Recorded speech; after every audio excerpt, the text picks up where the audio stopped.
আমাদেরকে এই আলুটাকে ধুয়ে নিয়েছি, এটাকে এবার আমরা ক্যাপারেতে সুন্দর করে কুড়িয়ে নেব। দেখুন আলুটাকে আমরা সুন্দর করে এবার কুড়িয়ে নিয়েছি। এবার এটাকে আমরা জল দিয়ে ভিজিয়ে রাখবো কিছুক্ষণ। আলুটাকে আমরা সুন্দর করে জল ঝরতে দিয়ে দিচ্ছি। যেটা আমাদের গরম হয়ে গেছে দেখুন কড়ার মধ্যে। এবার আমরা শুকনো লঙ্কা আর কারি পাতাটাকে একটু ভেজে নেব।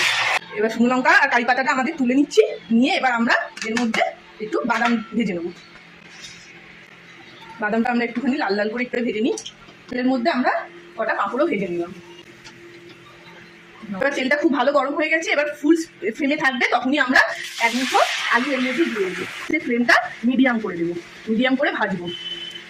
আমাদের এটা পুরো গোল্ডেন হয়ে ভাজা হয়ে গেছে। এবার এটাকে আমরা একটা পেপার কাপের মধ্যে তুলে নেবো। আলুগুলোকে এইভাবেই আমরা ভেজে নেবো। আলতো করে পাঁপড়টাকে ক্রাশ করে দিচ্ছি।